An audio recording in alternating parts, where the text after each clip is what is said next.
somebody else, then there would be a problem. See? You're a contract employee? Yeah. For the Department of Justice? Yeah. Okay.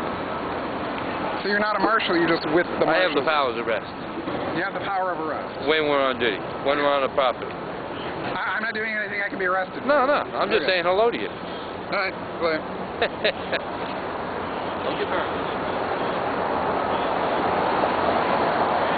Paranoid, it's one of those words like conspiracy.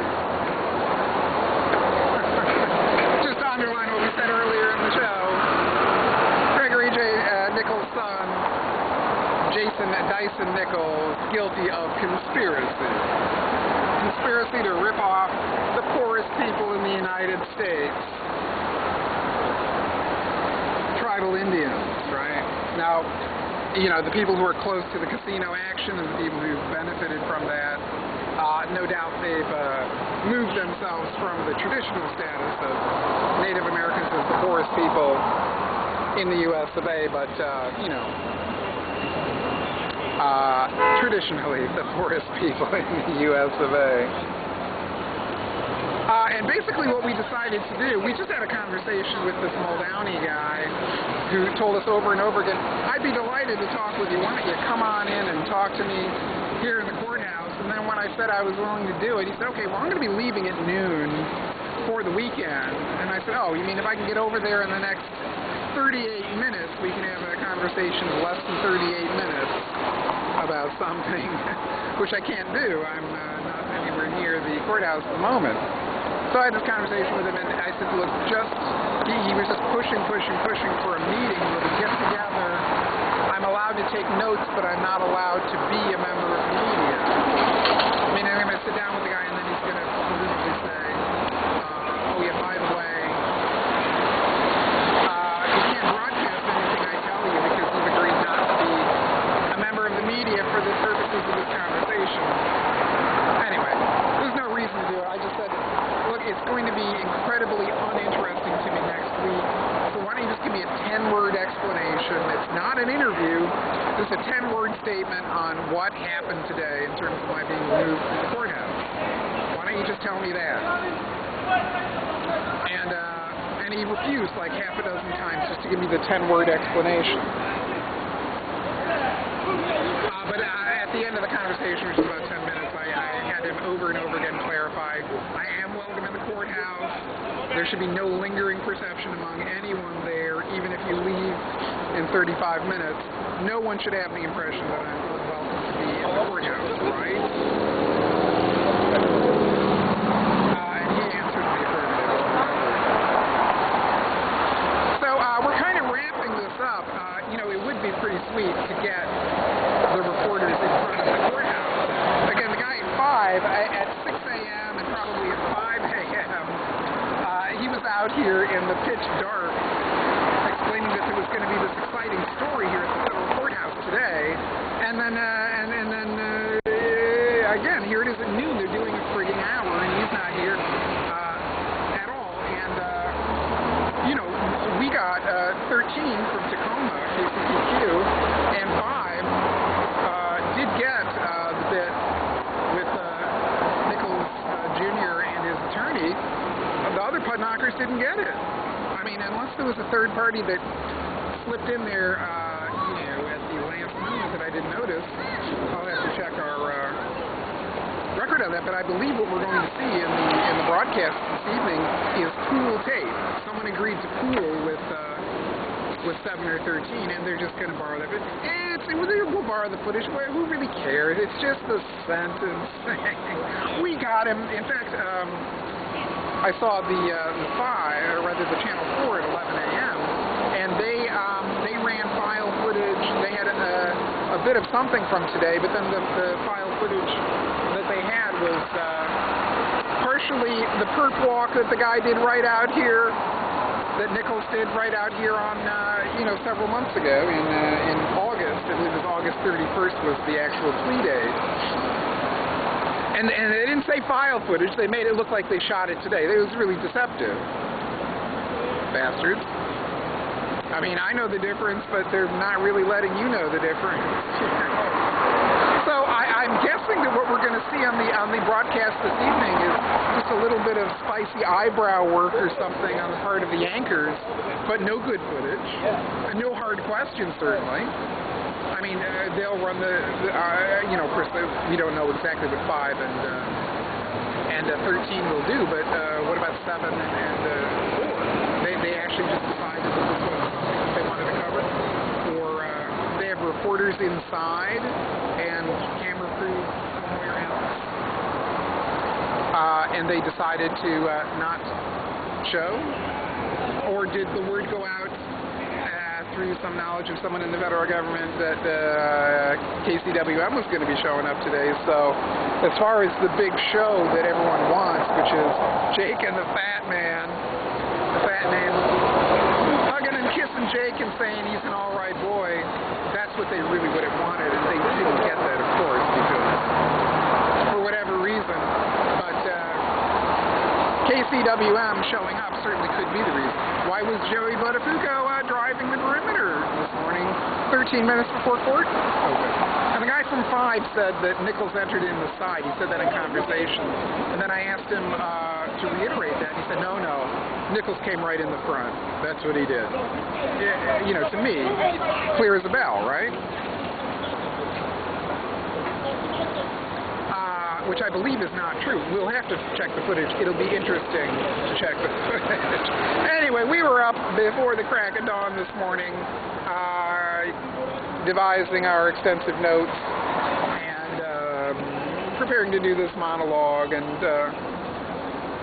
But just to emphasize a little bit what I'm discussing right now, when this came out, I was looking at some of the old TV footage too from August 31st, and on KOMO, Channel 4, the people who weren't here today, the people who ran the file footage without identifying it, at least they weren't out front, they said that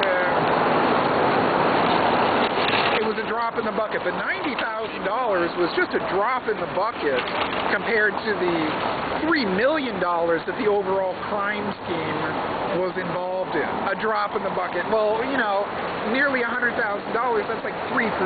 The 3% is far more. A drop in a bucket is like 1/100th, 1/1000th of 1%, not 3%. Jacob Dyson Nichols was involved in like 3% of the crime as far as we know. And, you know, one other thing, now that we're wrapping the hour, to reiterate and emphasize here is, you know, my last question. First of all, I did get the question. I haven't seen the footage yet, but I got the question out to J. Tate London, which sounds like a brand of neckwear, not an attorney, but J. Tate London, why is it that, you know, I asked him twice, why is it that you recommended half of the minimum sentence? Half of the minimum. Minimum being 10 months, maximum being 16 months, and this is after he pled this thing out and let the guy off on 4 out of 5 counts. Why did you recommend half the minimum? And then Judge Kuhnauer only gives the guy 3 months out of the 5. 3 months on a minimum of 10 months. Less than a third. Less than 1/3 of the minimum is what he got. And of course the baffling thing is, why isn't the prosecutor recommend that? He's considered as a fully cooperating witness, but he was so guilty they couldn't turn him into an informant and characterize it that way, because he was right at the center of the action, regardless of what the media is telling him. And the other business that one that wouldn't describe in his own words, except to say, yes, that is in my sentencing memorandum, is this idea that even though the media keeps telling you that, and Tate, J. Tate London also told people he did the introductions to the people who did the actual crimes, and that's why he has to be convicted and punished. Introduction? Oh, that sounds like maybe he's completely not guilty. He just did an introduction of the criminals to the casino workers? I mean, obviously they're implying that they're overtly saying, you know, in the papers that was what facilitated the crime, and he knew that. But an introduction, it sounds like if you really, really wanted to, you know, believe in the guy, that he would be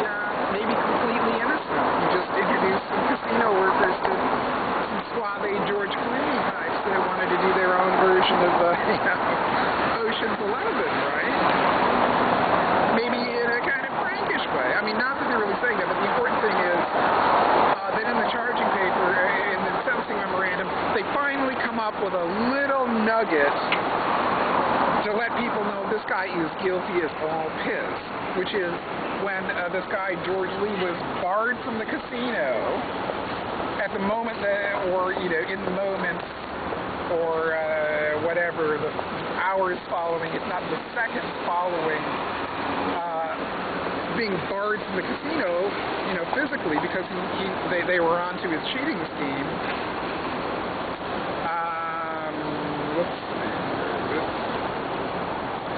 He was in frequent telephone contact with R.Lee, the co-conspirator, throughout October 05 when the crimes occurred. When Lee was barred, then he made a cell phone call to Nichols, Jacob Nichols, and then Nichols made text messages to McKillop and Mayfield. And the essence or the precise verbiage of those text messages was that the gig was up.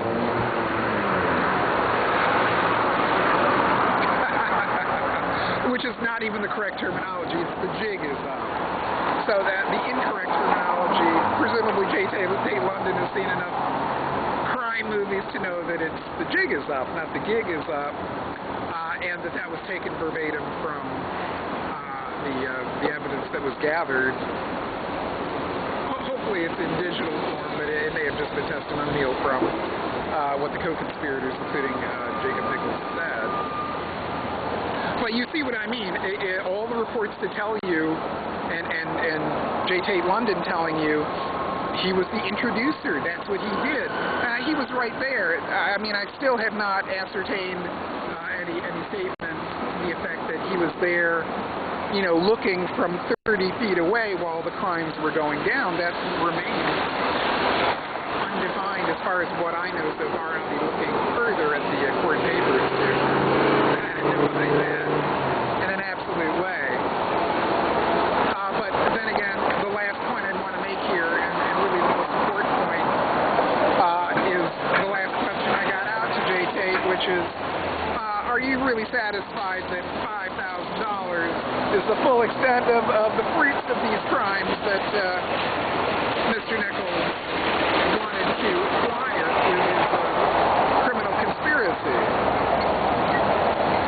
And as you see, J.T. London was not fully confident that that's all that was involved in terms of fruits of the crime for Mr. Nichols. That he said, well, that's what's in the plea agreement. In other words, it's a complete freaking fiction that we concocted to put together this plea agreement so he would get off light. I mean, if he got the 16 months, that would be another thing. If he got 5 years, that would be another thing. But, yeah, it's not really reality, Mr. Lee. It's what's in the plea agreement, so it's what's going to be reported in the media. But, in fact, if he took 10 times that amount as a down payment on all the criminal activity that he was going to coordinate, I mean, really, that would be on the scale that would make sense. It doesn't make sense. And the other fact that's left out that I don't think has been published anywhere that I kind of wanted to ask the casino manager from the tribe today, but I didn't get the chance because Nichols popped out onto the steps, is how much was this guy getting paid? Because if he was making, again, $50,000 a year, why would he, why would he want to jeopardize his whole livelihood plus freedom plus everything else for the purposes of scoring a month's wages? Makes no sense. So, there's substantial reason to believe that he was a far bigger player in the whole conspiracy than the world will ever know. But we're going to extend this into a second hour, if only. It is, of course, a great moment in the history of this story because, it's been Nichols versus yours truly since 2001 and before. And there are very few political rivalries in American city politics because, city politics is where cash money is going down. Cash and grants, contracts, and jobs. So it's not, there's really no reason for anyone to be emphasizing the drama in a political rivalry. Most people in city politics in any city will downplay the rivalry aspect. But here in Seattle, like it or not, we've got a genuine, decade-long thrusting and parrying between myself and the Nichols camp. And again, one last point to emphasize here in case you're missing another direct connection to the case that we've made over and over again, and we obviously pursued and grilled the city attorney about this, and he didn't deny it, which is they pursued me for 22 months to try to give me up to a year in the slam for kicking Officer P.J. Fox, Officer so-called P.J. Fox, and they dropped the case on or about May 24th, the very same day that the indictment was unsealed and Jacob Dyson Nichols was indicted. They dropped it that morning. So it's a political prosecution, and it's no coincidence that they did that. They wanted to throw your boy in the hoosegow. They wanted to lock me up for being a political reporter, on the pretext of we can get a cop to lie and say that he was kicked by Mr. Lee, and we can somehow get a jury to convict even though Mr. Lee is completely innocent and the whole incident is on videotape. They spent 22 months trying to put that shit down on me. They had to drop it all when Sonny Boy got popped for being a big-time member of organized crime. Greg Nichols' son. 25 or 26-year-old Jacob Dyson Nichols, who was living with the fam in their West Seattle mayoral compound. I've never seen it myself. In West Seattle, in the loving embrace of the Nichols family, when the indictment came down. Not some far-off, distant Sonny Boy, but Sonny Boy in the loving confines of Fam Nichols. And believe me, concluding in the next 30 seconds, this guy's political career should be shit because of this. I mean, it really should be. Your son being an organized crime, I don't think Mario Cuomo ever got over that. And his son was convicted, 1,200 miles away in Florida for some savings and loan thing. But, it had the reek of organized crime. And for Mario Cuomo to have a son who was convicted in organized crime was the worst possible development if he ever wanted to run for president or anything like that.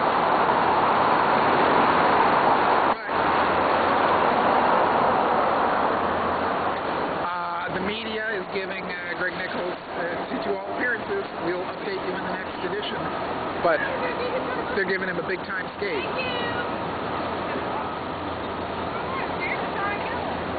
And this isn't even on TV. The monologue I'm doing now will be on TV in January, maybe never. This monologue, it won't get buried because there's always the internet, even though I'm not technically equipped to do that precisely at this moment. But apparently Greg Nichols has ordered, appearances Greg Nichols has ordered the shutdown of my program, presumably to demoralize me from appearing today and getting good footage and covering the story. Well, that was a rather poor risk to take, a rather poor wager, Gregory J. Bad bet to make. Bad gambling, pal. Gambling is bad enough. Bad gambling can be really, really bad, can't it? Just ask Gregory J. Just ask JD. Well, enjoy it. I know you're watching, JD. Enjoy that time for your federal crime. Punk ass. My first reaction when I was jailed by Nichols was, what a punk ass. And now that Sonny Boy's going to the Slam, second generation punk ass. Jake and the Fat Man. Punk ass. More later.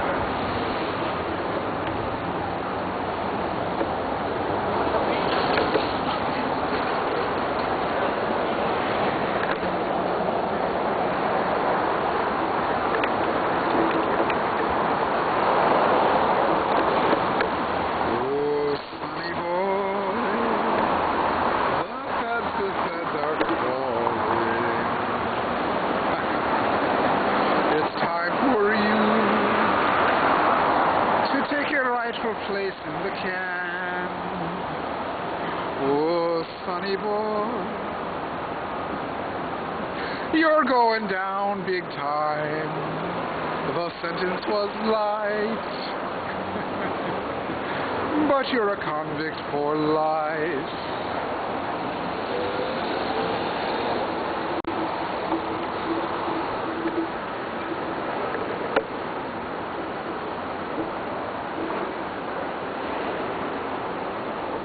This building too. Nichols slipping out the back, that is a big freaking deal because look. Loading dock, loading dock, loading dock, and that right there is the Federal Courthouse Cafe. You go in there and you know, there may be some extra special sneaky way to get into the building, but it's certainly not obvious. At the other end of, I walked through there twice, at the other end of the cafe there, it just leads you to those stairs, so you have to walk in through the front door. And this is deliberate for security reasons, and it's also deliberate for you know, conceivable publicity reasons, which is the perps have to do the perp walk. Of course, there are little doors and stuff here, but they don't extend to the people they're prosecuting the benefit of being able to slip out the back and avoid the scrutiny of the public.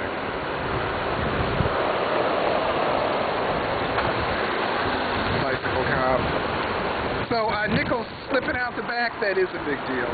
And if we don't see any footage of him walking in the front door, of course we'll assume that the reporter from 5 lied to us. He apparently believes that there's some sort of respectable tradition of this.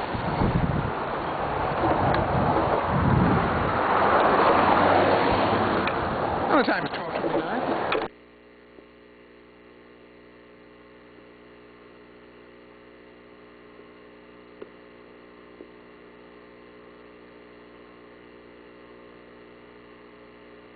Casinos with false card shuffles and stacked decks. In court today, he called it the biggest mistake of his life and apologized. From the Nooksack River Casino, he says he accepted